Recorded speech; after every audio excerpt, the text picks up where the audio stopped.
Bom, pessoal, vamos dar início à nossa penúltima conferência aqui na Semana Acadêmica.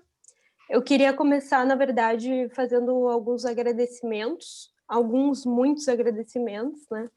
Como a gente já está no último dia, aí eu estou ficando um pouco sentimental. Mas, primeiramente, então, eu queria agradecer ao nosso programa de pós-graduação, principalmente ao professor Agemir, que é o coordenador da nossa pós-graduação, né, e que nos deu total liberdade, apoio e confiança para que a gente conduzisse a semana acadêmica aí da forma com a qual achamos basicamente mais pertinente, né? Eu queria agradecer também a todas as pessoas que já apresentaram nos nossos GTs e que ainda vão apresentar. A gente vai ter mais de 100 comunicações, o que é um número histórico na semana acadêmica, e foi algo que nos deixou bem felizes. Nesse sentido, eu queria agradecer também a nossa comissão científica, que está ajudando nesse trabalho aí de coordenação dos GTs, e também em muitas outras tarefas, né?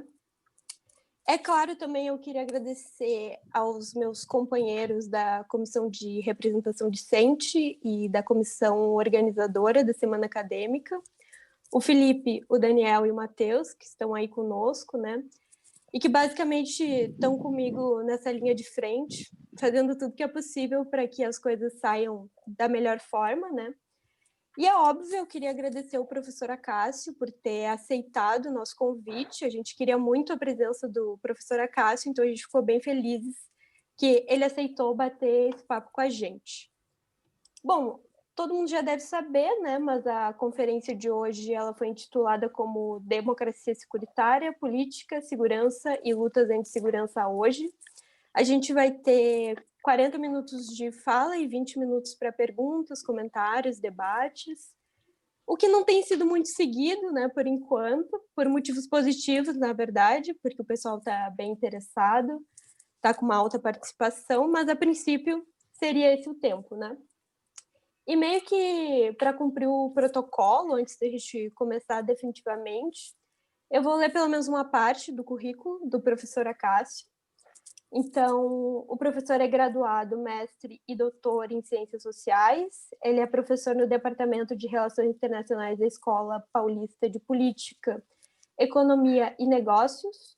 É coordenador do LACINTEC, que é o Laboratório de Análise em Segurança Internacional de Tecnologias de Monitoramento. É professor no programa de pós-graduação em Psicologia Institucional da UFES e também é pesquisador no Núcleo de Sociabilidade Libertária na PUC de São Paulo e pesquisador no grupo de pesquisa em Segurança e Defesa nas Américas. E é isso, professor, a palavra está contigo. Muito obrigado de novo. A gente agradece de verdade a tua presença. Eu que agradeço, Cássia, agradecer o convite que você me fez, sempre muito objetiva, muito gentil nas comunicações. É um prazer muito grande estar aí com o pessoal da PUC do Rio Grande do Sul. Eu também sou um filho da PUC, mas de São Paulo, né? Graduação, mestrado, doutorado, tudo na PUC. Tá aí com a turma também ligada ao Augusto, que é um amigo. Tive essa semana com vocês aí acompanhando o Rodrigo Nunes, que também é um amigo e também um parceiro de pensar o mundo hoje, né? Estava brincando antes que ele é um pouco otimista em relação a algumas coisas, mas no fundo a gente faz pesquisa, se engaja na militância, obviamente sempre pensando que é possível a transformação, porque acho que da minha geração para baixo, assim, se vendeu muito essa ideia de que, bom, o mundo é isso aí mesmo e pronto, acabou, né? E eu acho que isso tem mudado. E o que eu propus para conversar com vocês hoje, eu vou tentar ser o mais breve possível para a gente poder conversar. Ele diz respeito a uma pesquisa que ainda está em andamento dentro do nosso laboratório lá na Unifesp, né, em São Paulo. Como a nossa área lá é sociologia, na verdade é sociologia política internacional e especificamente segurança internacional, a gente está há mais ou menos 1 ano e meio, quase 2 anos, buscando caracterizar as democracias contemporâneas por uma colonização da segurança da política pela segurança. E a gente tem chamado isso de democracia securitária, no sentido de que não se configura regimes autoritários aos moldes do que a gente conheceu no século XX, mas sob o argumento da segurança, mantendo a arquitetura institucional de uma democracia formal, liberal, a gente é submetido a violências e formas de controle e de monitoramento, muitas vezes mais brutais do que as que vigoraram durante as ditaduras do século XX. E, para contrapor a isso, eu vou fazer um pequeno comentário final sobre as lutas antissegurança e por que as lutas, às vezes detonadas por motivos bastante diversos entre si, terminam sempre no embate com as forças de segurança. Então, o que eu fiz para manter o tempo aqui foi escrever, né? Então eu vou meio que ler, meio que falar, e aí ao final eu vou soltar um pouco mais para a gente pensar coisas muito odiernas, né? Como, por exemplo, que estourou desde o dia 20 agora, né? Há 3 dias atrás, na Nigéria, contra justamente uma força especial de segurança lá, que é a SARS. Então, vou ler. A segurança hoje é a via pela qual as políticas autoritárias de governo e os desejos neofascistas de cidadãos se efetivam e se operacionalizam. Em termos planetários, há uma colonização da política pela segurança, o que leva à nossa hipótese de trabalho aqui no Lazintec, da constituição contemporânea de democracia securitária. No entanto, essa colonização não se inicia e não se iniciou com a ascensão de governos de extrema-direita, especialmente na segunda década do século XXI, ou mais especificamente como resposta à crise de 2008. O que a gente sustenta é que, desde a emergência do consenso planetário em torno da democracia liberal do capitalismo, ou seja, ali nos anos 90, após a queda do Muro de Berlim, essa colonização da política pela segurança já se manifesta em práticas de governos democráticos, sejam eles de direita ou de esquerda, em ao menos 3 dimensões. A primeira delas é em torno do que a pesquisadora em relações internacionais Mary Kaldor chamou de novas guerras. Essas novas guerras têm formas diversas e nomes também diversos, dependendo do enquadramento teórico, mas são chamadas e conhecidas mesmo na imprensa como guerra de baixa intensidade, guerra preventiva, que foi o nome que o Bush usou quando invadiu o Iraque, o Bush pai, guerras de quarta geração, estados de violência, que é a tese central do Frederick Gros para os fins das guerras, e, sobretudo, na sua versão institucionalizada na ONU, né, Organização das Nações Unidas, chamada de intervenções humanitárias, que são reguladas por 2 dispositivos de direito internacional. A responsabilidade de proteger, também conhecida como right to be, e a responsabilidade ao proteger, que inclusive é uma contribuição da diplomacia brasileira nesse debate. Quem escreveu muito sobre responsabilidade ao proteger, né, Responsibility with Protect, foi o Antônio Patriota.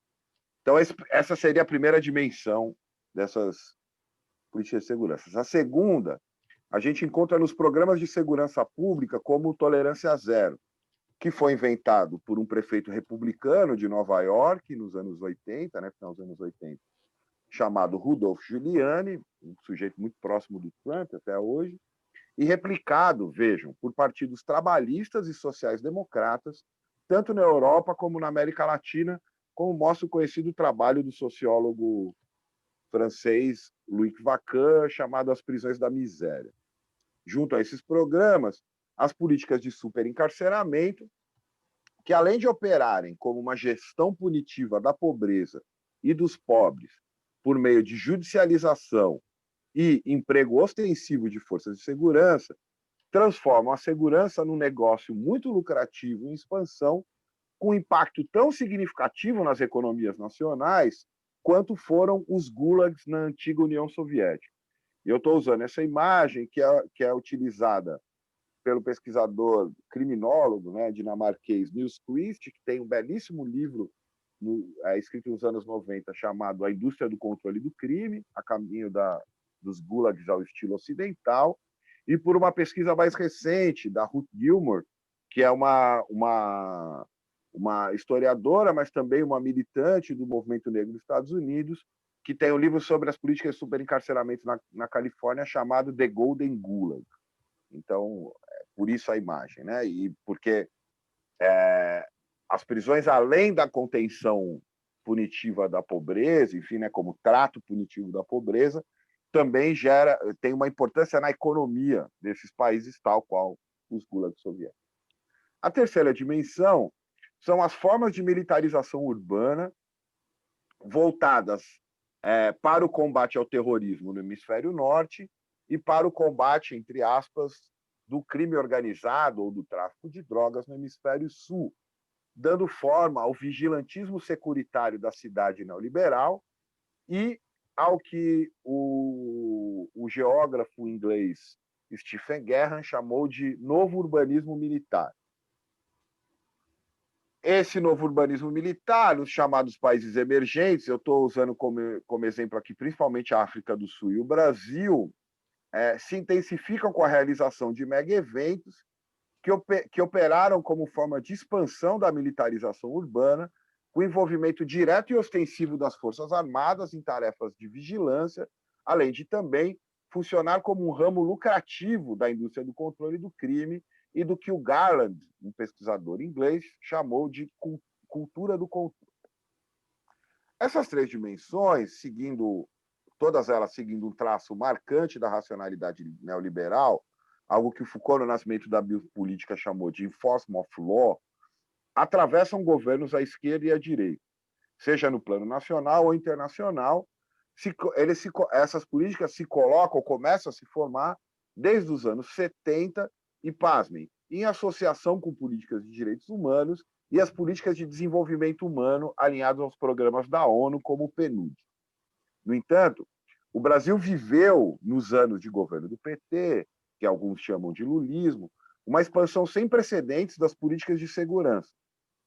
Embora a história dessa expansão possa ser tratada desde a chamada abertura democrática, compondo uma genealogia que o pesquisador Adalton Marx chamou de tríptico segurança pública, democracia e direitos humanos, há traços singulares de expansão securitária entre os anos de 2002 a 2016, mesmo se considerarmos apenas as políticas federais. Então, meu objetivo aqui é apontar alguns momentos chaves da construção dessas políticas de segurança, sobretudo em torno de um nexo fundamental que caracteriza esse período do governo brasileiro, mas se aplica de uma forma mais ou menos geral, que é o nexo entre segurança e desenvolvimento. Voltadas tanto para a segurança interna, ou seja, políticas de segurança pública, quanto para a segurança interna, investimentos em políticas de defesa. Com isso, eu sugiro que, no campo das políticas de segurança, há mais continuidades do que rupturas em relação ao atual governo federal, pelo menos até o momento. Isso coloca um arco, traça um arco mais longo para o que estamos chamando aqui de Constituição da Democracia Securitária. Essa dobra autoritária da democracia no Brasil, que se dá desde a chamada abertura democrática. A título de exemplo, desde o início do seu governo, em 2002, governo Lula, quem pensou os planos de segurança em nível federal e subsidiou esses planos foi uma certa produção acadêmica que é chamada de sociologia da violência, que eu gosto de usar o termo cunhado pela Vera Malaguti, uma socióloga carioca, que chamava isso de sociologia colaboracionista. Isso também é abordado na tese de doutorado da Adalton Marx, que é de 2017, e escorado na pesquisa do Adalton, a gente consegue compreender que a criação de instâncias de participação em vários níveis e a promoção de fóruns federais de direitos humanos, ao contrário de conter o crescimento de cadeias, a expansão de forças policiais e o aumento ostensivo do acionamento das Forças Armadas, como o uso das GLOs, foi legitimado por essas políticas de direitos humanos, garantindo a expansão da segurança. A produção de programas de segurança contou com a colaboração ativa de setores da universidade, especialmente da ciência política e da sociologia, com destaque ao sociólogo carioca Luiz Eduardo Bento de Melo Soares, que trabalhou na elaboração do Programa de Segurança Pública do então candidato Lula em 2002 e ocupou, no ano de 2003, a Secretaria Nacional de Segurança Pública, onde teve papel decisivo para a criação da Força de Segurança Nacional. No que se refere ao emprego interno das Forças Armadas, o principal dispositivo são as GLOs, Garantia de Lei e Ordem, previstas pelo artigo 142 da Constituição Federal.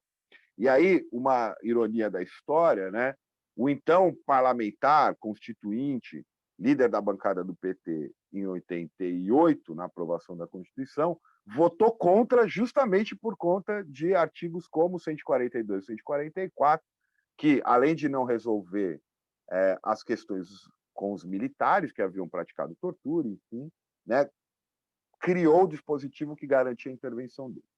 Então, bom, o emprego das GLOs, pelo artigo 142, que eram até então, em geral, acionadas para a segurança de grandes eventos, como na Conferência das Nações Unidas sobre o Meio Ambiente e Desenvolvimento em 92, a Rio 92, ou para a contenção em casos de crise de segurança pública nos estados, como greve da PM. No entanto, especialmente nos anos Dilma, a partir de 2011, ela passa a ser acionada, a GLO, de forma quase regular, inclusive com transferência de expertise militar acumulada pelo Exército Brasileiro na sua participação desde 2004 na MINUSTAH, a Missão para a Estabilização do Haiti das Nações Unidas. Já havia essa transferência e apoio do Exército, na verdade, desde 2008, pois a instalação das UPPs, as Unidades de Política Pacificadora, já lançavam mão dessa expertise trazida da experiência haitiana. Só a título de nota, não é à toa que o primeiro escalão hoje do governo Bolsonaro é formado por ex-militares que foram Force Commanders da MINUSTAH, em especial o Facino Aramora, inclusive submetido a um processo dentro da ONU por conta de um massacre que ele promoveu numa favela em Porto Príncipe, que é o general Heleno, hoje ministro do Gabinete da Segurança Institucional. Bom, acontece que mesmo sendo usada essa relação entre MINUSTAH e o PP desde 2008, o Brasil foi anfitrião de um conjunto de mega-eventos nos anos seguintes, a Jornada Mundial da Juventude em 2013, a Copa das Confederações no mesmo ano, a Copa do Mundo em 2014, o Tomorrowland em 2015 e as Olimpíadas em 2016. Para tudo isso, foi criada a maior operação, isso está no site do governo federal, tá? A maior operação de segurança integrada da história do país. Mais de 85 mil profissionais, sendo 38 mil das Forças Armadas e 47.500 profissionais de segurança pública, que, além desses, foram mobilizados também 9.613 profissionais das Forças Nacionais, quer dizer, agentes da burocracia, e vejam, 1.734 agentes prisionais que foram realocados para revistas de bolsa e detecção de metal na entrada das competições. Em meio a essa hiperativação de operações de segurança para mega-eventos, ainda há, em 2014, a ocupação militar do Complexo da Maré, no Rio de Janeiro, com a participação de 2.700 homens do Exército, em contrato que foi firmado entre o Ministério da Defesa, na época sob comando do Celso Amorim, e no Palácio Duque de Caxias, com o Ministério da Defesa, Celso Amorim, no Palácio Duque de Caxias, onde fica a sede do Comando Militar do Leste. Na assinatura dessa parceria, esteve presente também o ministro da Justiça na época, José Eduardo Cardoso, e o governador do Rio de Janeiro, Luiz Fernando Pezão. Tudo isso sob a bênção do então comandante do Comando Militar do Leste, o general Francisco Carlos Moderno. Como mostra, tem um trabalho muito interessante de 2017, justamente sobre essa ocupação da favela da Maré. Bom, além da presença militar ostensiva, essas mobilizações para a garantia de mega-eventos teve um impacto na legislação brasileira, com destaque para a criação da Lei 13.260/2016, conhecida como Lei Antiterrorismo. E, o que também é importante ainda hoje, custou caro aos cofres federais. Segundo a agência Senado, isso é site oficial também, os investimentos em ação de defesa chegou a cifras em torno de 580 milhões de reais, divididos em 3 anos, 275 milhões em 2014, 275 milhões em 2014, 199 milhões em 2015 e 106 milhões em 2016. Tudo isso para, segundo o site do Senado, modernização de sistemas, ampliação da rede de comunicação digital e aquisição de equipamentos, especialmente para a prevenção a incidentes químicos, biológicos, nucleares, radiológicos e para a defesa cibernética. Um tema que, inclusive, o governo brasileiro é um completo inútil, né? Tipo, basta lembrar, só também a título de nota, né, que quando teve o escândalo da Wikileaks, né, que o Snowden vazou via o Julian Assange, isso está provado, documentado e tal, né? A própria presidente do Brasil estava, na época Dilma, estava sendo monitorada pela National Security Agency, a NSA, né, sobretudo por conta das negociações na compra da plataforma de Passadinha. Bom, no que se refere à política penitenciária, eu ainda estou só dando características desse período também, cabe recordar que ela sofria, na verdade, uma dupla pressão, ou, se vocês quiserem, duas frentes de pressão. De um lado, havia uma pressão em torno do controle e isolamento do que se chamava de chefes de facções criminosas, com forte apelo midiático e que, de maneira sazonal, criava narrativas em torno de figuras como o NEM, o Playboy e o Fernandinho Beiramar, no Rio de Janeiro, e em São Paulo, eu peguei esses dois exemplos, o Marcola e o GG do Mangue, né? Quer dizer, então, o NEM, o Fernandinho Beiramar e o Playboy ligados a grupos do Rio, né? O Playboy era da ADA, Amigo dos Amigos, o NEM acho que ligado ao Comando Vermelho, o Fernandinho Beiramar também, e o Marcola e o GG do Mangue em São Paulo, o primeiro comando da capital. Então, primeira frente de investimento carcerário. Segundo, né, de pressão. A superlotação carcerária, com imagens de cadeias lotadas e a pressão nacional e internacional de diversas associações da sociedade civil, instâncias supranacionais, como a Comissão Interamericana de Direitos Humanos, sobre a violação de direitos humanos nas penitenciárias, que eram chamadas pelos próprios integrantes do governo e membros do Poder Judiciário de masmorra. Veja como, numa sugestão contraintuitiva, né, tanto a defesa de direitos humanos quanto o discurso do bandido bom é bandido morto, eles se complementam e o resultado disso é a ampliação do sistema carcerário. Então, essa dupla pressão, né, a resposta não foi no sentido de diminuir a massa carcerária, mas na construção de presídios federais de segurança máxima, principalmente no estado de São Paulo, e a liberação de verbas federais para que os estados, né, as unidades administrativas dos estados, oferecessem mais vagas para presos, né? Então, a prisão vai ter, além da sua função social de controle, de novo, um grande negócio, porque quem constrói prisão é a empreiteira, tem todo... Né? Por exemplo, o Brasil tem a principal empresa das chamadas armas menos letais, né, que eles chamam de não letais, mas são menos letais, porque dependendo de como elas forem usadas, elas podem matar, que é, olha a ironia, né? É uma empresa chamada Condor Não Letal. E ela vende gás lacrimogênio, bala de borracha para o Chile, para a Turquia, enfim, já foi encontrada coisa da Condor Não Letal até na Palestina. Bom, Então, a prisão, além de controle social, vira também um grande negócio. E para exemplificar essa expansão, basta notar que, em 2002, a população carcerária no Brasil era de 232 mil pessoas encarceradas. Em 2008, esse número passa para 420 mil. Quando, em 2014, a Dilma é reeleita, essa população carcerária chega a 67.731 pessoas, segundo os dados do DEPEN.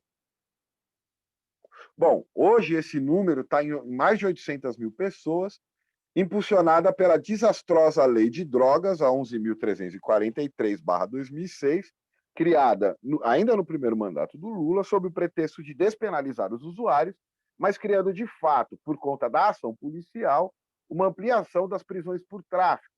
Porque o alvo da seletividade penal, no caso do Brasil, homens, jovens, negros e pobres habitantes das periferias, nunca eram enquadrados pelas polícias como usuários, mas, independente da quantidade de droga, eram enquadrados como traficantes. Bom, último exemplo, né? Estou falando só de Brasil. Em 2007, o Ministério da Justiça, por meio da Lei 11.530/2007, cria o PRONASSE, Programa Nacional de Segurança Cidadã, que, no texto, tenta contrapor políticas sociais a políticas de segurança, mas que, na prática, faz essas duas políticas funcionarem de forma complementar. É uma imagem famosa da UPP, que sobe o militar e atrás dele um assistente social, mas ela se complementa.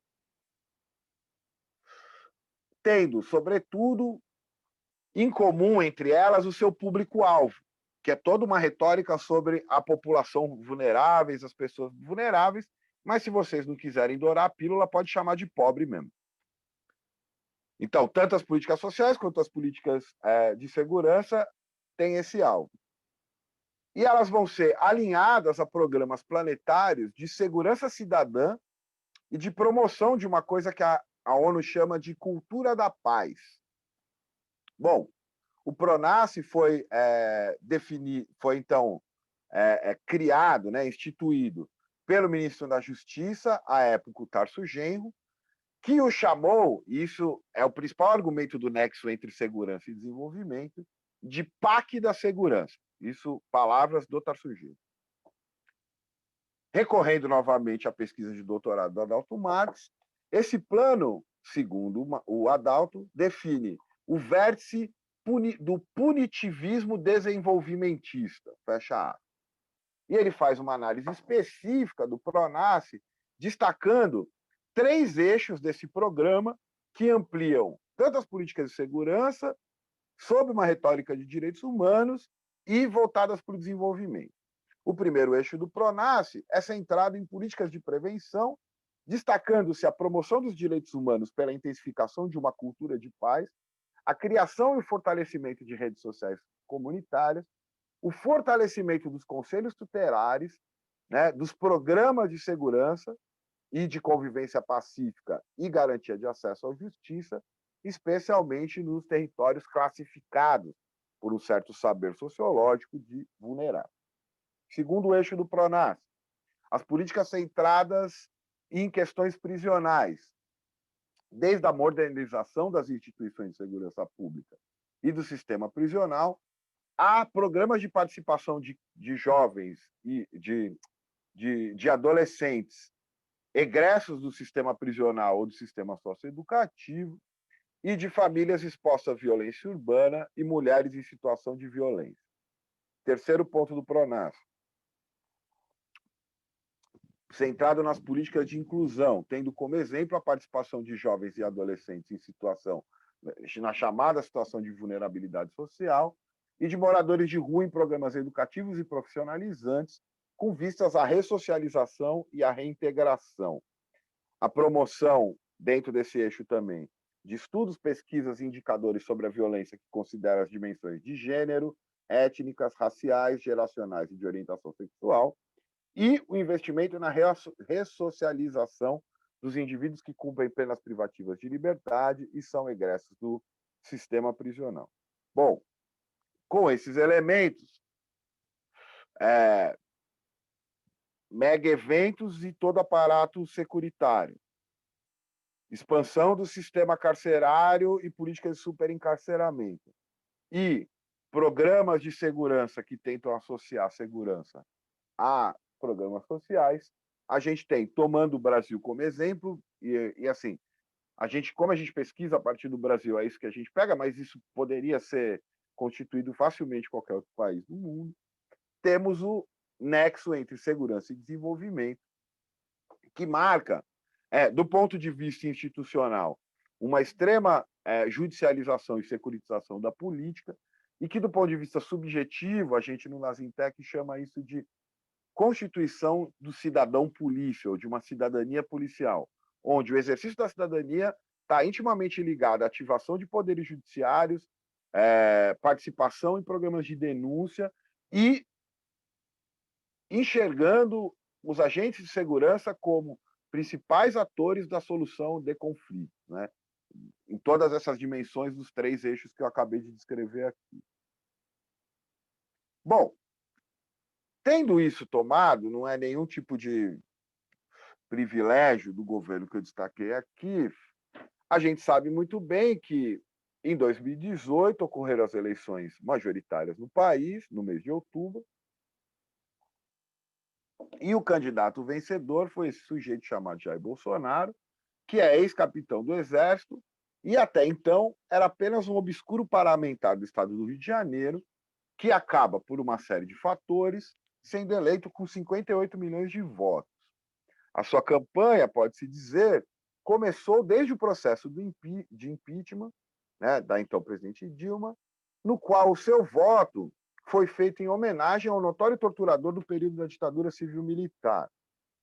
Sua campanha, que foi fortemente baseada em redes sociais digitais e com ativa participação de ativistas ligados ao presidente, além de uma retórica anticomunista e de costumes conservadores, teve, e é o que a gente defende, apesar de tudo isso, como elemento central as questões de segurança pública, a caça aos criminosos e a defesa do que ele define como cidadão de bem.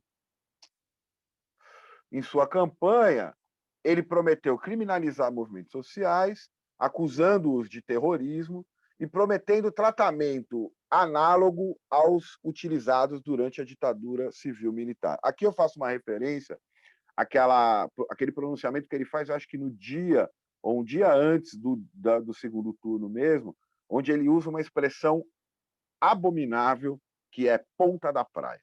Que qualquer pessoa que estudou minimamente o período ditatorial no Brasil, até arrepio, cara, olha, sabe o que significa mandar alguém para a ponta da praia. E não bastasse isso, já no seu primeiro semestre de governo, no final dos primeiros 6 meses, o Brasil vai se deparar com o massacre de 62 presos numa penitenciária do Pará, no norte do país, e a declaração do presidente foi que, em seu governo, abre aspas, bandidos vão morrer como baratas nas ruas, fecha lá. Claro que, enfim, quem que é esse bandido, tal, é para a gente discutir. Embora seja para a gente discutir, eu acho que um dos elementos principais, assim, né, quando chegar nas questões de segurança, é justamente essa coisa que a gente sem querer faz, né? Quer dizer, tenta enfatizar quando uma violência é marcadamente política, uma perseguição, tal.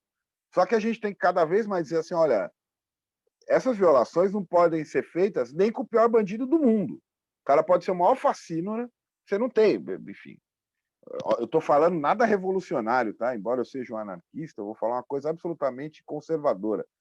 O cara pode ser o pior estuprador do mundo, ele tem direito a ser submetido ao devido processo legal. Ponto.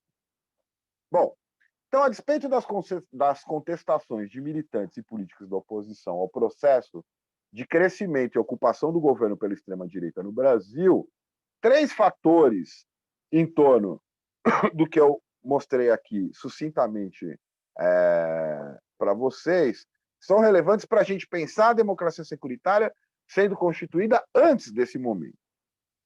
O primeiro deles né, é o próprio processo de impeachment, que mesmo passível de contestações, via de regra, seguiu as orientações da Constituição.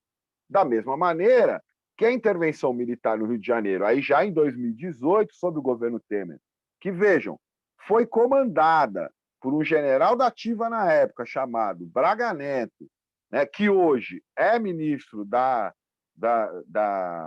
Casa Civil do governo Bolsonaro, também foi previsto pela Constituição, porque essa intervenção, não ela militarizada, mas a possibilidade de uma intervenção federal numa pasta específica do Estado, que foi o que aconteceu em 2018 no Rio, está respaldado na Constituição.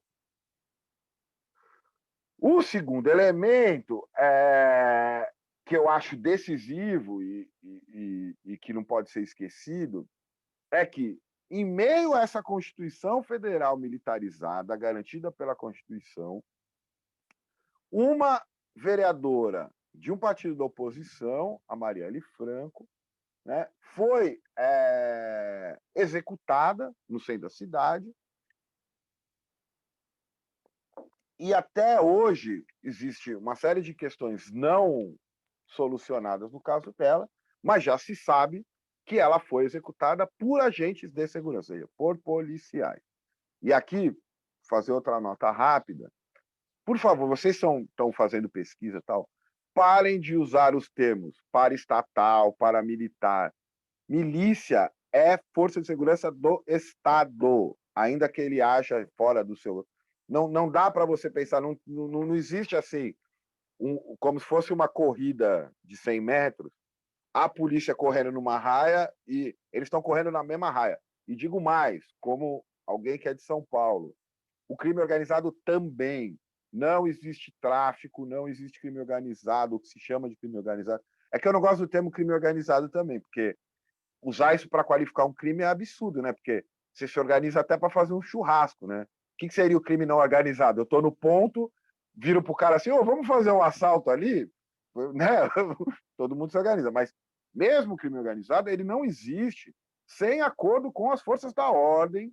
No caso de São Paulo, tem o mais famoso de todos, durante as execuções, né, que mataram mais de 500 pessoas em 2006, quando teve o chamado Salve Geral do PCC, onde o governo do Estado de São Paulo, dentro do DEPATRE, na Zona Norte, negociou o fim dessa história direto com uma liderança do primeiro comando da capital, né? Aliás, o secretário de Segurança na época, se eu não me engano, tá? Confiram essa coisa, mas eu estou fazendo de cabeça. Era simplesmente um sujeito que hoje é ministro do STF, né? O carequinha lá, o Alexandre de Moraes, que, vejam, numa espécie de apagamento da memória recente nacional, assim, ele virou uma espécie de opositor do Bolsonaro, mas enfim, pelo menos para algumas pessoas. Só porque ele mandou prender meia dúzia de sujeitos que não tem a menor importância, que estavam soltando fogos lá no Palácio do Planalto. Bom, o terceiro elemento e esse é o mais terrível, é um problema que a gente tem que enfrentar, e é por isso que eu insisto em chamar esses governos de democracia securitária, é que mesmo que esses grupos, como os grupos bolsonaristas, e também outros no mundo, né? O Modi na Índia, o Viktor Orbán na Hungria, o Rodrigo Duterte nas Filipinas, mesmo que eles tenham fortes traços antidemocráticos, autoritários e violentos, eles são governos democraticamente eleitos pelo voto popular. Isso é um fato, não estou dizendo que isso é bom nem ruim. Mas, sobretudo, funcionam com essa hiperativação da judicialização, né? Veja, e as táticas aí são reveladoras. Por exemplo, Bolsonaro falou: eu vou fazer um ministro da Justiça terrivelmente evangélico. Aí, de repente, ele coloca um cara que é sabidamente um sujeito, vou tentar ser educado aqui, volátil, né, que vai para onde for preciso por conta de interesses pessoais de carreira, e isso parece menos pior do que se tivesse sido um ministro da STF terrivelmente evangélico. Enfim, mas tudo isso é feito, via de regra, respeitando, vou usar um termo que os liberais da teoria das instituições gostam muito, né? respeitando as regras do jogo com seus freios e contrapesos, né? Bom, então esses elementos levam a concluir que, embora o Brasil esteja sob inédita situação de autoritarismo, ele segue sendo um país que pode ser classificado como democrático. Mais do que isso, um país que expressa uma vontade de segurança da maioria dos cidadãos brasileiros, quer dizer, não é bem a maioria, mas de uma parcela significativa. Eu digo não é bem a maioria porque a população brasileira são mais de 200 milhões de habitantes. Bolsonaro foi eleito por 58 milhões de pessoas. Então, né, dá mais ou menos um quarto. Mas uma maioria constituída, né, institucionalmente. Então, mais do que isso, expressa uma vontade de segurança da maioria dos cidadãos brasileiros, que a gente chama de cidadão-polícia, que parece que finalmente se viu espelhado no governo, por meio do atual presidente. O que coloca duas questões urgentes para a gente que pensa a partir da liberdade e para além dos enquadramentos jurídicos políticos dessa liberdade. Primeiro, é preciso questionar fortemente o consenso democrático que emerge a partir dos anos 90. Segundo, as lutas sociais devem tomar cada vez mais os aparelhos securitários como alvos principais, então, polícia, prisão, tribunal, forças armadas, e não mais como efeitos secundários da exploração capitalista e da dominação estatal. Então, é nisso que eu defendo as lutas anti-segurança, quer dizer, sempre existiu uma contestação às forças de segurança, mas ela é sempre tomada assim como uma espécie de efeito secundário, como uso, né? Não, ela deve se tornar o alvo disso, e aí elaborada como lutas anti-segurança, que visam, sobretudo, desativar os dispositivos de securitização. Né? Desativar significa o quê? Abolição da polícia, abolição do sistema de justiça criminal. Por fim, né, diante do sistema de justiça criminal, deve-se colocar a abolição penal. Diante da busca paranoica por segurança, devemos fomentar táticas de autodefesa. Aliás, terminei de ler essa semana, saiu a tradução em português, acho que pela UBU, né, da Elza Dorlin, um livro que chama Autodefesa, recomendo vivamente a leitura desse livro. Então, diante do sistema de justiça criminal, abolição penal. Diante da busca paranoica por segurança, as táticas de autodefesa. É isso, ou seguiremos girando em falso, de reforma em reforma, sem interromper a contagem dos corpos nas prisões e nos necrotérios do país. É isso. Eu tinha umas coisinhas para comentar sobre Black Lives Matter, a mobilização anti-SARS na Nigéria, algumas coisas que emergem no Brasil, principalmente pelo movimento de mães, que hoje, no Brasil, é a principal frente anti-segurança, mas vamos deixar isso para o debate, porque eu já falei demais.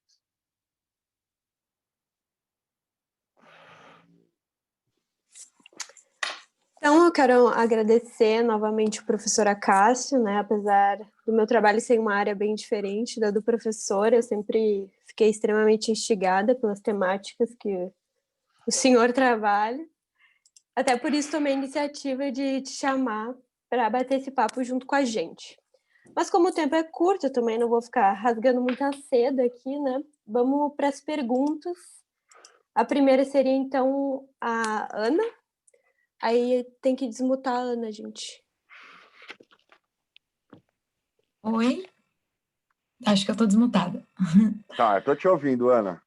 Tá bem. Bom dia, tudo bem, pessoal? Bom dia. Bom dia a todas e todos.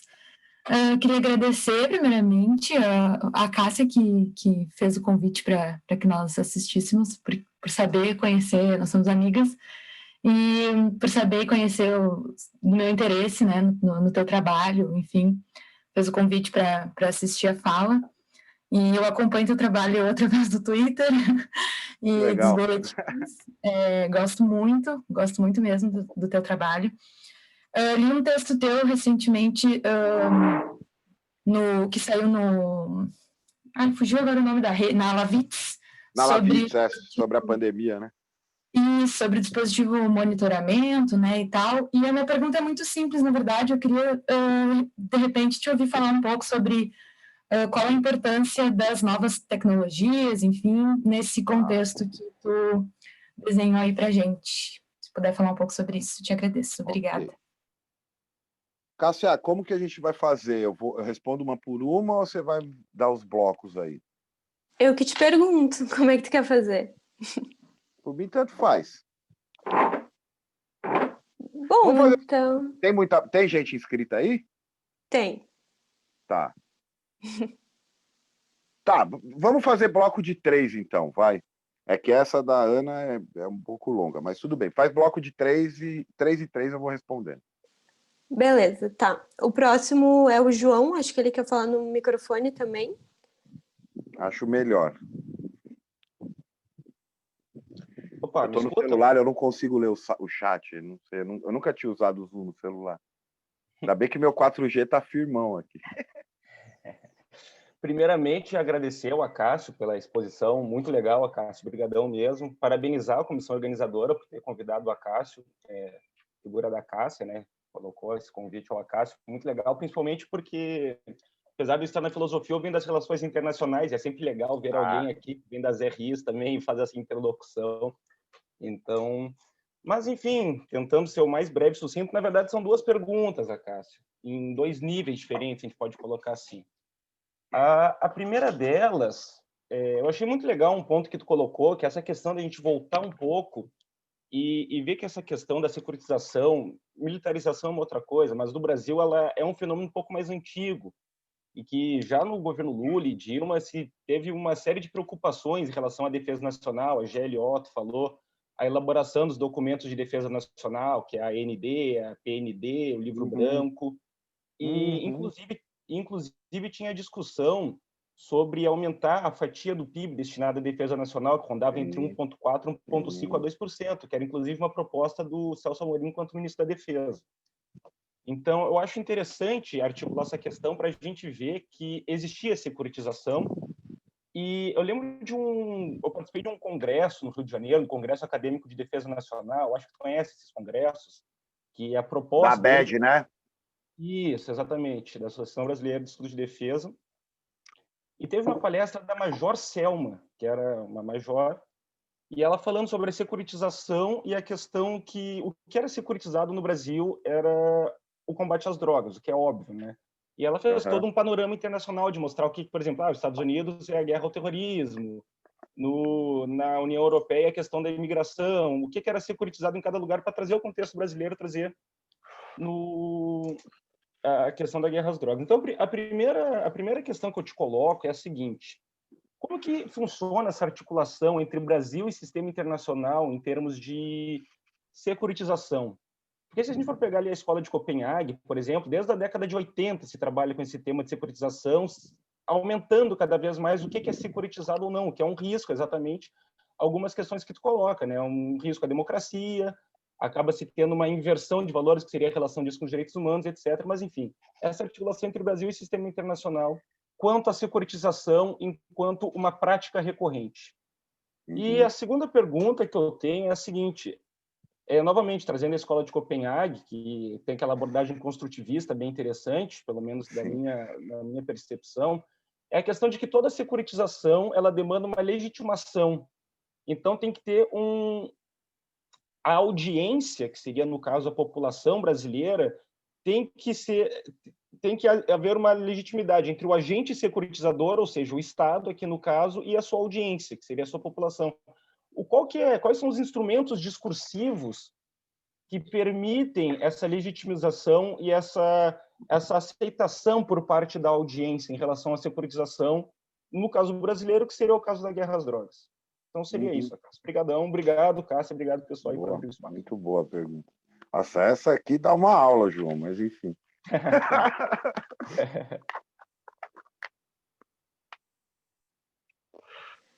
Eu acho que daí tu responde essas ou não. Tá bom. É que já foi 3, né? A próxima é escrita. Tá.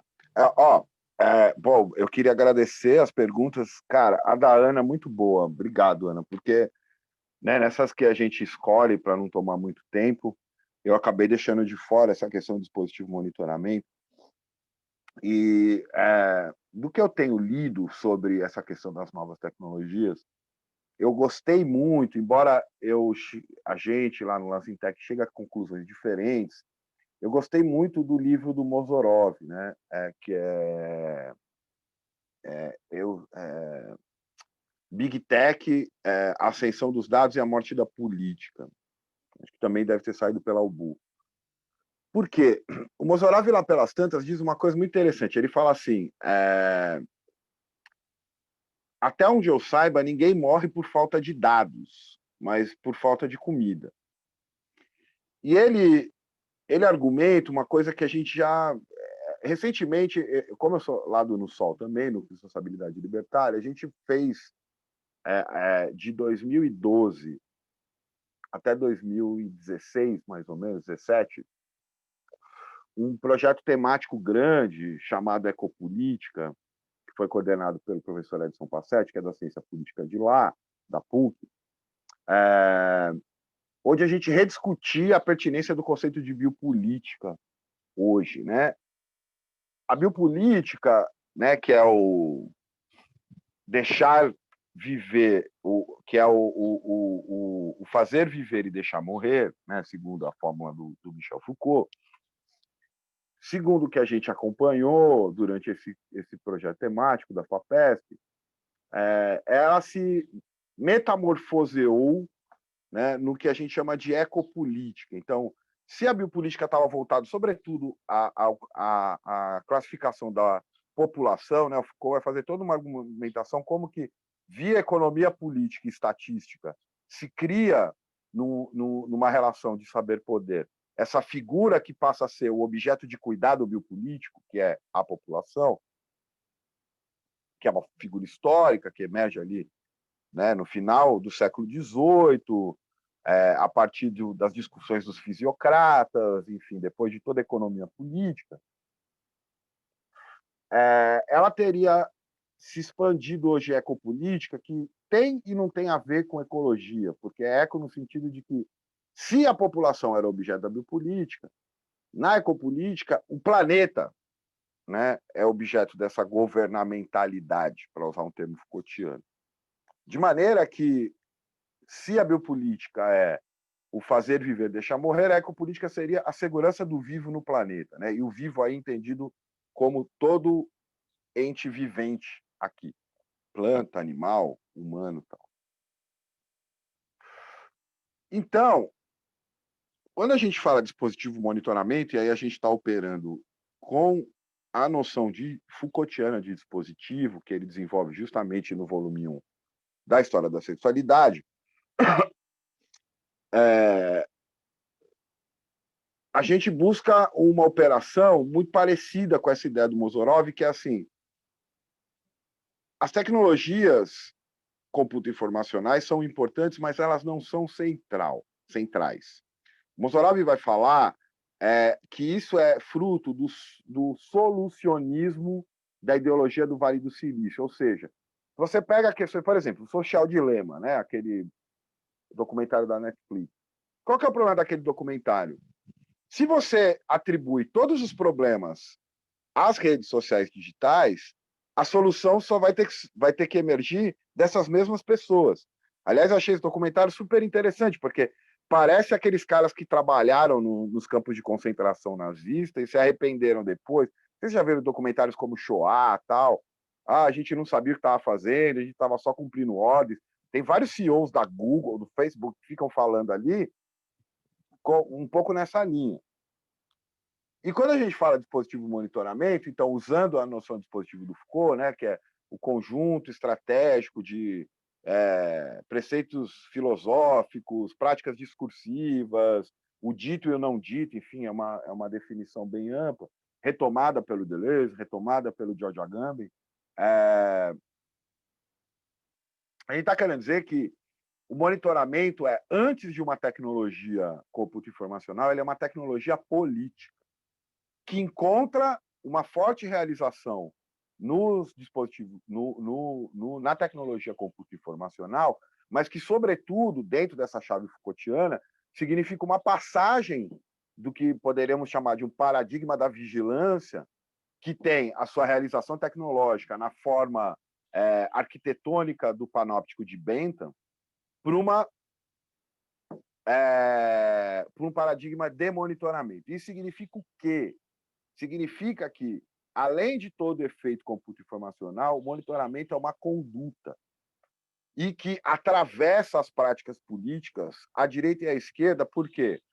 Convoca o cidadão, por isso que a gente chama de cidadão polícia, a monitorar tudo, a ficar é uma espécie de autogoverno e uma espécie de governo de todos por todos, né? Para usar também o termo Foucaultiano, é um pastorado horizontalizado. Então, para responder a Ana, assim, acho que é muito importante porque as tecnologias computo-informacionais elas amplificam, né, essa possibilidade de monitorar, mas uma crítica radical a elas deve tomá-las antes como tecnologia política. Por isso que a gente chama de monitoramento, e é um pouco o que eu tentei mostrar no artigo da Lavitz, né? Porque, por exemplo, eu fiquei muito impactado com o texto da Naomi Klein sobre como que a chamada GAFA, né, a Gang of Four, são as grandes empresas de tecnologias, usaram imediatamente a pandemia, principalmente na figura do Eric Schmidt, que é CEO da Google e é conselheiro do governo do estado de Nova York e tem um assento no conselho do Departamento de Defesa dos Estados Unidos, né, para ampliar o mercado do EAD, né, da educação à distância. E aí eu acho muito interessante quando a própria Naomi Klein fala, olha, por que todas as soluções de educação para lidar com a pandemia tem que passar pelo computador? Porque ninguém pensou, por exemplo, de encontros em lugares abertos, com distanciamento social, todo mundo usando máscara, né? Então, não existe escolha neutra, inocente. E o problema de comprar, para terminar, o que o Mozorov chama de solucionismo da ideologia do Vale do Silício, é justamente cair nessa falácia de que eles são o principal problema e, logo, eles são a principal solução. Então, quando a gente fala de tecnologia de monitoramento, a gente está falando tanto da atuação planetária dessas empresas, que são muito mais poderosas do que governos de vários estados no mundo, né? Pensa, a Google, por exemplo, tem na mão dela a capacidade de controlar uma população gigantesca no planeta. Né? Eu, por exemplo, eu trabalho numa universidade federal, toda a rotina dessa universidade está dentro do sistema Google. A gente está fazendo reunião de departamento pelo Google Meet, a gente está dando aula pelo Google Classroom, tudo é usado dentro do Google Suite, e é impressionante como não se discute isso, né? Quer dizer, no limite, a Google está monitorando tudo que a gente fala, tudo que a gente está... E aí, assim, a Google, né, agora, nesse caso, o Zoom, né, o Gang of Four são as 4 grandes, né? A Amazon, Google, Google, Facebook, Amazon e eles falam GAFAM agora, né? Que inclui a Microsoft também. E é bem interessante esse termo Gang of Four, porque é uma referência direta aos 4 membros do Partido Comunista Chinês que em 58 fizeram a Revolução Cultural, né? Quer dizer, mudaram completamente a forma de viver das pessoas. Então é isso. João, vou tentar ser sintético, porque sua pergunta é longa. Então, primeiro, eu dizer assim, no Boletim Antissegurança 2, do Lazintec, a gente discute esse termo securitização, nos diferenciando de como ele é usado pela Escola de Copenhague. Porque desculpa o pessoal aí que talvez não acompanhe, porque não é de relações internacionais, a gente lê a teoria da securitização, né, do Buzan, do Owen, tal, do Weaver, que é a Escola de Copenhague, como uma atualização do realismo, né? Então, no limite, ela permite uma leitura crítica dos processos de securitização, né, naquela sequência neoconstrutivista, eu chamaria clássica, né, de um tema que é não politizado, que passa a ser politizado e passa a ser securitizado. E que parte de uma securitização que é um ato de fala, que é um Speak Act, e que demanda numa decisão ao estilo schmittiana, né? Uma decisão de exceção, né? Schmittiana no sentido do Carl Schmitt, lá do Teologia Política. Bom, qual que é o problema disso? Mutatis mutandis é a mesma coisa que eu falei das tecnologias computacionais. Embora ela seja uma teoria interessante, porque tira o vício estadocêntrico das relações internacionais e, principalmente, dos estudos em segurança internacional, que sempre vai olhar para o Estado, mas ela continua sendo uma teoria Estado-dominante, ou seja, ela consegue pensar o processo de legitimação dessas políticas de segurança, mas sempre quem produz, o ponto final está no Estado, né? Então, posto isso, essa leitura crítica da teoria da securitização, eu acho que assim, a articulação do Brasil com o sistema internacional no tema da securitização é o vai da valsa, né? Tipo, eles, no fundo, o Brasil está no mesmo fluxo que, como eu disse aqui, está colocado desde os anos 90, seguramente, assim, acho que os dois primeiros grandes atos dessa colonização da política pela segurança na política mundial contemporânea são a invasão dos Estados Unidos, que os Estados Unidos faz ao Iraque, sob a argumentação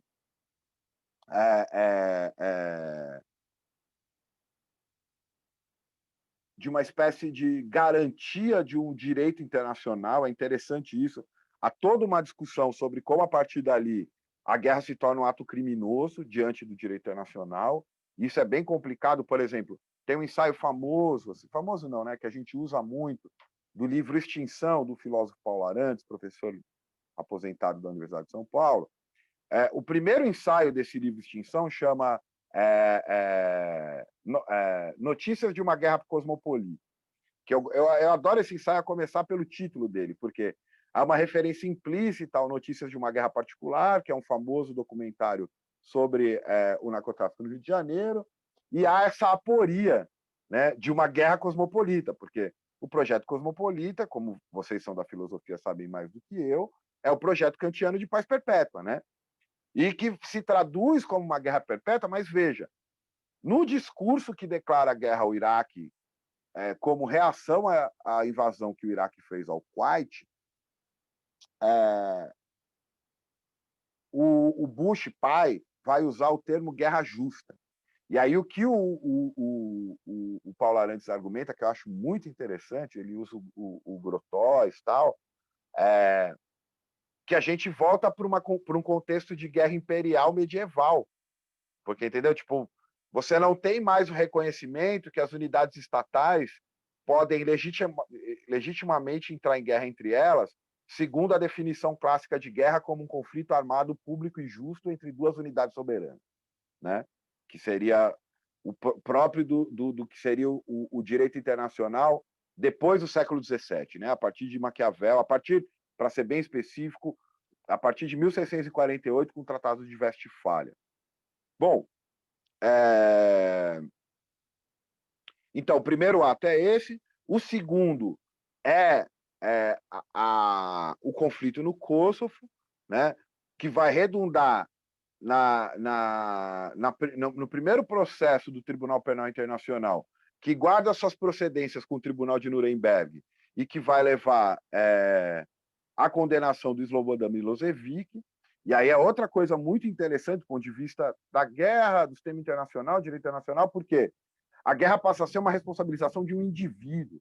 Você não tem mais, por exemplo, como no Tratado de Versalhes, ao final da Primeira Guerra, né, a responsabilização de um Estado, que foi o que levou a Alemanha à bancarrota, enfim. Então, tomando esses atos iniciais, isso só escalou, né? Quer dizer, para o sul global, isso já estava colocado desde 73, 71, com a declaração do Richard Nixon da guerra às drogas, quer dizer, a guerra começa a migrar de uma atividade de Estado para uma espécie de polícia imperial.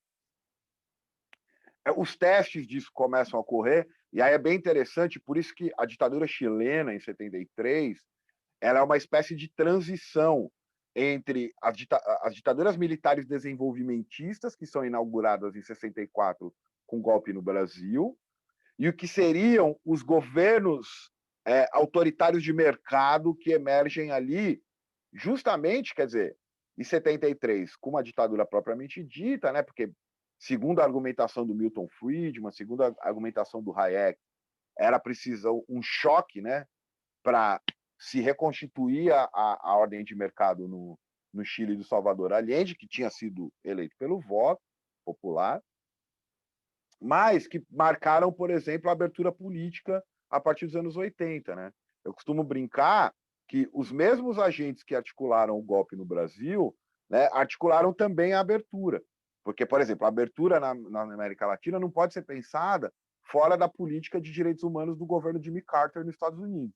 Né? Então, por exemplo, a própria Constituição de 88, a gente cansou de receber cientista político que veio aqui explicar o que era democracia. Né? É que vocês não são da ciência política, mas assim, nos anos 80, 90, a moda era ler Robert Down, O'Donnell, né? Um bando de liberal estadunidense, um bando de ONG estadunidense, instituto estadunidense, que ficava traduzindo Locke, Tocqueville, teoria da Constituição, essa porra toda, todo mundo lia aqui. A esquerda caiu no conto mais francês, então o grande sucesso entre a esquerda era a Invenção Democrática do Claude Lefort, foi o primeiro a dizer assim, olha, gente, não dá mais para fazer revolução, vamos disputar a eleição, que é o que dá para fazer. Né? E aí a democracia vira um processo de... O Coutinho foi quem traduziu um pouco isso no Brasil também e tal. Mas você vê, o Lefort, eu acho ele um cara importante de se prestar atenção, porque ele era um socialista de orientação mais ou menos trotskista, né? Ele era do socialismo e barbárie, era o Lefort, Castoriadis e o Edgar Morin. Né? Aí o Castoriadis foi para um campo mais autonomista, quase anarquista. Né? O Morin, tem muito antropólogo que fica bravo comigo, mas virou astrólogo, né? Sei lá, começou a falar de autoajuda, não sei, enfim, o método do método, enfim. Desculpa, eu não quero ofender quem gosta do Morin. E o Lefort foi para essa coisa democrática. Então, quando a gente chega nos anos 90, para responder o João, né, isso vai ter um efeito tanto nas políticas de segurança pública. Então, por exemplo, o Vacan mostra quem que levou o tolerância zero para a Inglaterra. O governo da terceira via do Tony Blair, que tinha por trás o intelectual como Anthony Giddens. Né? Quem que levou os programas de segurança pública que vão reprimir os banlieues franceses, que em 2005 vão estourar e vira e mexe estouram. Começa, o primeiro relatório sobre delinquência juvenil na França, em 82, foi produzido por sociólogos de esquerda ligados ao governo François Mitterrand, governo socialista do François Mitterrand. E no Brasil, o prefácio do Luc Vacan, do Prisões da Miséria, né, tem o título de Rumo a uma nova ditadura sobre os pobres. Né? E que é isso, é o PP, tanto que assim, né, eu tento não fulanizar a discussão, mas eu quero morrer quando o Bolsonaro ganha, e aí um sujeito como o Luiz Eduardo Soares vem com um livrinho de desmilitarizar, fala, meu amigo, até outro dia você estava criando Força Nacional de Segurança aí, que a gente não acompanha muito, porque está no Sul e no Sudeste, mas a Força Nacional de Segurança estava até outro dia lá no Pará, mano, batendo em todo mundo. Enfim. Então, acho que o Brasil entra, respondendo, João, sua primeira pergunta, nesse campo mais amplo, e aí, óbvio, né? Sabe aquela expressão, cria corvos que te comerão os olhos? Foi o que aconteceu aqui. Né? Houve uma ilusão, sim. Esses congressos que cresceram, João, tipo da ABED, né? Eu tenho muitos amigos ali do INEST, na UF, né? Muito civil foi dar aula na Escola Superior de Guerra. Acreditou-se em algum momento que fosse possível domesticar os militares aqui no Brasil, né? Que era só dar dinheiro para eles, aumentar o financiamento, botar eles na universidade, que eles iam se tornar sujeitos democráticos. Eu cansei de brigar com um colega, dizendo assim, milico é milico, meu amigo. Não tem como. Porque enquanto eles estavam fingindo que eles tinham se democratizado, né? Sobretudo esse sujeitinho chamado General Heleno, né? E todo mundo achando que isso era verdade, o Clube Militar do Rio de Janeiro, e isso a gente deve à atuação militante do Tortura Nunca Mais Rio de Janeiro, que todo dia 31 de março ia lá na frente fazer protesto, estava comemorando o aniversário da Revolução Gloriosa de 64. Foi só ir lá. Toda a articulação que hoje, e a gente esquece o papel do governo de transição do Temer nisso, que hoje tem um governo federal com mais militares no primeiro, no segundo e terceiro escalão do que toda a ditadura civil-militar, foi gestada nessa ilusão de que as Forças Armadas brasileiras tinham abandonado o período militar. Não tem como abandonar. Por quê? Criou-se uma narrativa no Brasil de igualar quem participou da guerrilha e quem promoveu tortura, né? Que é a lei de anistia de 79. Mas, meu amigo, quem foi para a guerrilha deliberadamente saiu da ordem. Então, mesmo admitindo que esses grupos tenham praticado tortura, eles estavam deliberadamente fora do ordenamento jurídico. Quem torturou, torturou em nome do Estado. E não perdeu nem o cargo. Sabe? Continua aí, porque eles falam que a gente da universidade que mama na teta, eles que mamam na teta. Militar é tudo vagabundo, tudo vagabundo. Ganha dinheiro brasileiro, dinheiro seu, dinheiro meu, tomado em coisa, para eles fazerem nada. Nada. Para eles ficarem só fazendo o quê? Conspirando contra a democracia dentro do clube militar no Rio de Janeiro. É isso que eles fazem. E jogando polo e altinha, não sei como que chama lá no Rio, futevôlei na praia. Então, eu acho que o problema da legitimação, para ser mais, eu me empolguei aqui, a questão da legitimação desses instrumentos, eu procuraria no Brasil, João, a partir daí. Porque daí fica muito fácil a dona Major, Selma, ir lá e falar: a securitização começou com o narcotráfico. De fato, isso é um fato. Só que como que isso foi feito? Eu recomendo um belíssimo trabalho dos anos 90, da professora de Psicologia Social da Universidade Federal de São Paulo, da Universidade Federal Fluminense, Maria Cecília Bolsas Coimbra, Cecília Coimbra, presidente de honra do Tortura Nunca Mais do Rio, né, que chama Contra os Guardiões da Ordem. Ela mostra como que transicionou essa ideia do sujeito perigoso que atingiu subversivos durante a ditadura para agora os delinquentes, o que se chama de delinquente. Né? Então, aonde a gente vai procurar essa legitimação?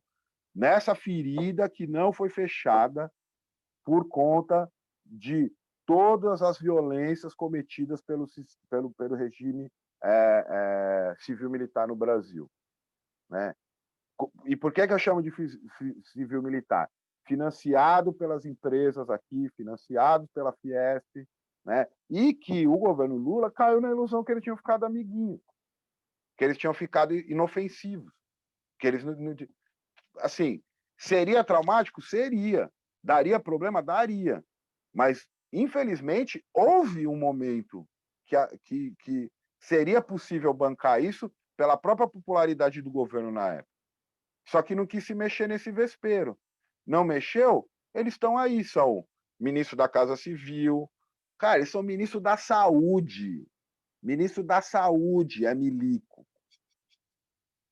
Desculpa, isso me sobe o sangue. Você tem uma polícia militarizada no Brasil ainda, 2020. Então, eu diria, só para terminar, e voltando para a sua primeira questão, João, o Brasil é um grande laboratório disso. Não? O Bolsonaro não é parecido com o Trump. Ele é uma versão radicalizada disso. Ele é a ponta de lança. Eu acho que, assim, pior que o Bolsonaro, no mesmo esquema, só o Rodrigo Duterte, que tem forças de segurança muito mais violentas nas Filipinas, e um cara que eu acho que ele se inspira, porque também ligado ao Bannon e tal, o Viktor Orbán na Hungria. Porque o que o Viktor Orbán na Hungria fez com o sistema judiciário é o que o Bolsonaro está tentando fazer aqui. Né? Ele fez um governo de crise, foi o primeiro período do governo do Orbán, foi crise. Só que nessa crise, ficou nessa... A gente fica além dessas bobajadas de liberal estadunidense, como as democracias morrem, vamos salvar as democracias, assim, é subliteratura de ciência política aí, sabe? E enquanto o cara está fazendo o quê? Nomeando isso no STF, aparelhando as universidades federais. Vocês viveram isso aí, gente. O que os caras fizeram na Federal do Rio Grande do Sul? E a gente vai ficar brincando que a democracia está ameaçada? Qual que é a nossa proposição? Democracia é isso aí, a gente precisa pensar em outra coisa.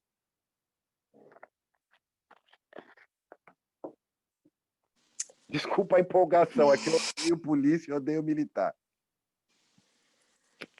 Então tá, gente, valeu, Acácio. A gente ainda tem 2 perguntas, uma eu vou ler para ti, né? E depois o Matheus quer fazer uma pergunta também.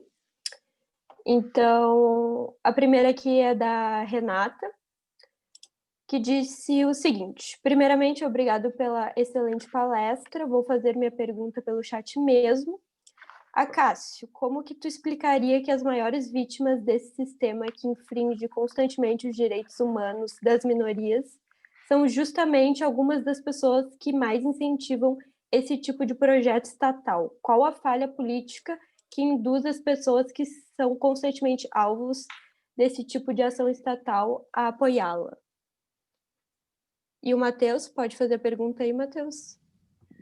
Bom, eu queria agradecer de novo também pela comissão organizadora, em nome da comissão organizadora, pelo aceite aí, Cássio. Quando a gente montou, né, essas conferências, a gente pensou em fazer, né, que tivessem diálogos, mas de perspectivas diferentes, né, e eu acho que tem sido muito, muito bacana nesse sentido, assim. O que eu queria perguntar é, assim, né, além, como pesquisador, mas também como militante, né, e como tu também é militante, eu gosto sempre de encerrar pensando um pouco quais são as perspectivas de luta, né, dados a esse sistema todo que a gente está enfrentando aí, né. E aí eu queria saber de ti, Cássio, como é que tu vê aí as possibilidades de construção das lutas antissecuritárias, né? Tu mencionou, por exemplo, os movimentos de mães, né, as mães das favelas e tal, mas também quais são as outras vias possíveis aí da construção enfim, de enfrentamentos, de resistências e também de processos de subversão dessa lógica toda, né? E parabenizar, enfim, pela exposição toda. Eu não tenho muito conhecimento na temática, mas já me abriu aí os caminhos para pesquisar um monte de coisa aí dentro. Obrigado, Cássio. É Matheus, né? É isso? Isso. Matheus, tá. Eu não tinha anotado, desculpa. Então, eu acho que elas estão até relacionadas, a pergunta do Matheus e da Renata. Então, Renata, tem um conceito que o Foucault trabalha, que é o conceito de assujeitamento, né? Porque eu acho que assim, a grande contribuição da analítica Foucaultiana para a análise política em geral, né, que se chama aí de ciência política, que se pretende uma ciência, foi virar a chavinha de como que a gente vê o poder. Né? Ele vai chamar, lá no Em Defesa da Sociedade, que é um curso dele de 76, ele vai falar que ele está se opondo ao que ele chama da hipótese freudo-marxista, que é a hipótese que vê o poder pela negatividade dele. Né? Então, vê o poder pelo que impede você de fazer. E o Foucault vai dizer, olha, eu não estou negando, é óbvio que o poder tem um caráter repressivo evidente, mas a gente precisa analisar qual é a positividade do poder. E positividade no sentido de que o poder, além de conter, ou melhor, a principal característica do poder não é impedir que você faça alguma coisa, mas é produzir, e aí tem toda a discussão sobre a produção política da subjetividade, né? É produzir, é incitar, fazer com que você se molde a si próprio dentro desse enquadramento, desse diagrama do poder, para usar a imagem que o Deleuze emprega para falar dessa fase da filosofia Foucaultiana. Então, dessa perspectiva, não surpreende que sejam justamente as pessoas, né, nos bairros pobres, nas favelas. Eu iria além, né?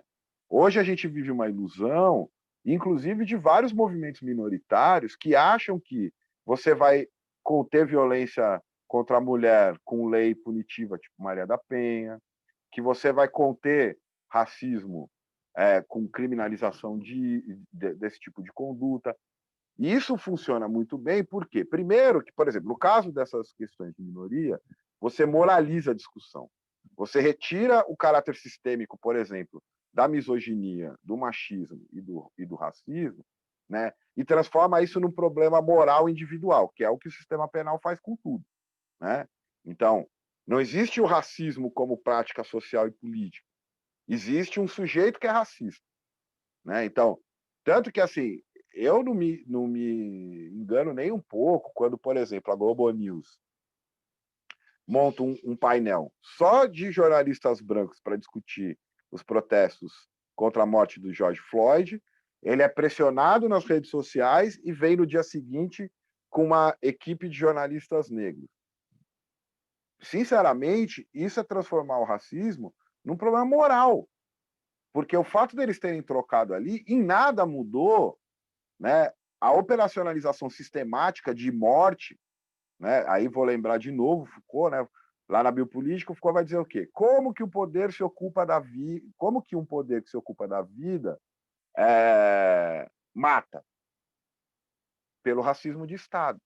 E o racismo de Estado, voltando também ao que eu falei sobre o dispositivo de monitoramento, ele é uma tecnologia de poder, ele não é uma falha moral do sujeito, né? Então, o racismo de Estado na União Soviética matava os inimigos da classe. O racismo de Estado no nazismo matava os judeus, né? Quer dizer, obviamente que nunca mata só isso, né? Porque no bolo vai um monte de gente, mas assim, a construção discursiva era contra esse tipo de inimigo. Como nas democracias liberais contemporâneas, né? Essa figura do criminoso vira o que justifica essa entrega à morte, porque é um deixar morrer, né? Então, por exemplo, você não tem pena de morte, mas a gente sabe muito bem como ela é operacionalizada pelos dispositivos de segurança. E, por questões históricas, políticas, sociais do Brasil, vai aqui atingir especialmente, né, as pessoas de pele negra, pobres, né, que, às vezes, o discurso crítico constrói esse alvo. Né? Todo discurso sobre vulnerabilidade é um discurso de construção de alvo. Né? Tem um artigo muito interessante do Jorge Chamayu, que chama, acho que é Por uma Crítica da Política do Alvo, uma coisa assim, tem em português, sabe? Uma revista lá da USP. Então, ao olhar essa positividade do poder, você vê como que, antes de matar, ele constrói uma identificação. Então, né, quando se demanda mais prisões, justiça, né, os próprios alvos dessas políticas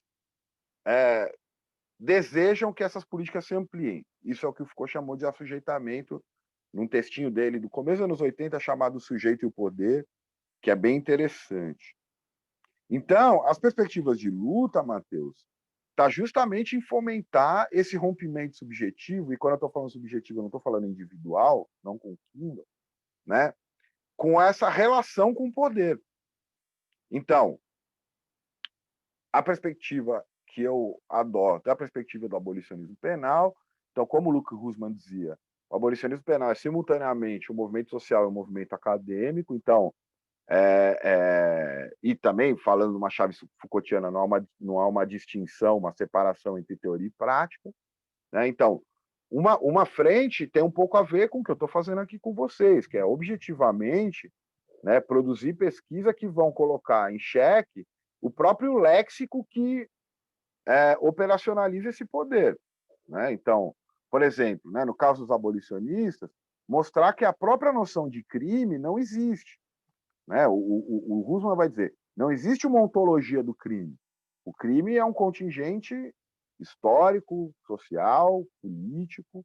Né? Vejam, o Oscar Wilde é preso na prisão de Reading, no final do século XIX, começo do século XX, sob acusação de sodomia, porque ser gay naquela época na Inglaterra era crime. Hoje se fala em criminalização da homofobia. Muita coisa mudou entre uma coisa e outra. O que é o constante? Qual que é o regular dessa história? É que quem continua dizendo o que é crime ou não é o sistema de justiça criminal. Né? Então, por exemplo, a Elsa Dorlan, que eu chamei atenção aqui no livro dela, do Autodefesa, ela vai dizer aqui, pegue todos os processos contra agentes do Estado que matam. Ela vai se referenciar especialmente, eu tinha anotado aqui, cadê meu caderninho? Tá aqui. No caso num caso de 91, em Los Angeles, do Rodney King. E aí ela vai analisar o julgamento dos policiais que mataram Rodney King, que também teve uma série de revoltas de rua na época, em Los Angeles, né? Onde a acusação ficava mostrando como que o Rodney King reagiu à ação policial. E aí como que o chamado, o axioma weberiano do Estado como monopólio legítimo do uso da força, né? Ele operacionaliza esse sequestro da capacidade de se defender das pessoas. Então, você olha o vídeo, vai dizer a Dorlan, ele só está se defendendo fisicamente, por um instinto animal. E, dentro do julgamento dos sujeitos que agrediram o Rodney King, isso vai ser tomado como uma ameaça e que, portanto, estava legitimado o uso da força contra ele. E isso, tratado numa relação entre o policial e um cidadão, se aplica numa série de outras relações. Então, quando eu falo que o movimento de mães é uma frente importante hoje no Brasil, é porque elas carregam em potência a capacidade desse rompimento, né? Obviamente que você vai ver nos movimentos de mães, né, pedido de justiça, punição, mas aí você não vai ser, né, o ilustrado vanguardista que vai falar, olha, mãe, a polícia matou o seu filho, mas a senhora não pode pedir condenação do policial porque o abolicionismo penal não acha bonito. Não, o que nos cabe é assim, onde que esse rompimento subjetivo vai acontecer? E aí eu estou especialmente animado, vamos dizer assim, para não falar esperançoso, porque porque esses riots, tipo o que aconteceu com o caso recente nos Estados Unidos, né, do George Floyd, se você pega, e aí é interessante que a Dorlan volta nesse caso de 91, eles são comuns nos últimos 30, 40 anos, né? Quer dizer, justamente porque teve toda uma parte aqui que eu não desenvolvi, mas como que as políticas de segurança se tornam a principal característica do neoliberalismo, né?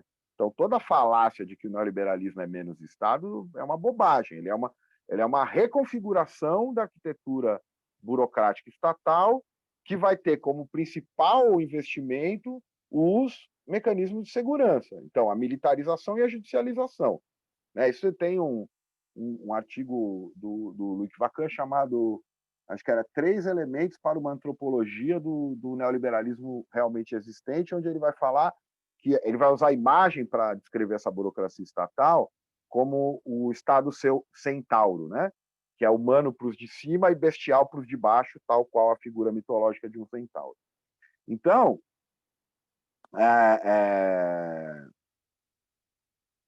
o que me deixou especialmente empolgado foi que, nessa última do George Floyd, a partir do Defund the Police, né, os movimentos que pediam a redução dos investimentos na polícia, surge uma franja minoritária mais radical que começa a falar em abolição da polícia.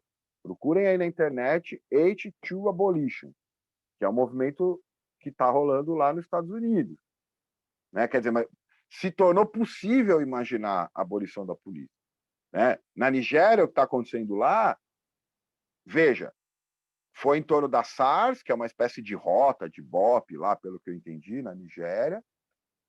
A pressão popular levou à desativação da SARS, só que a SARS foi substituída por uma coisa que eles estão chamando de SWAT lá.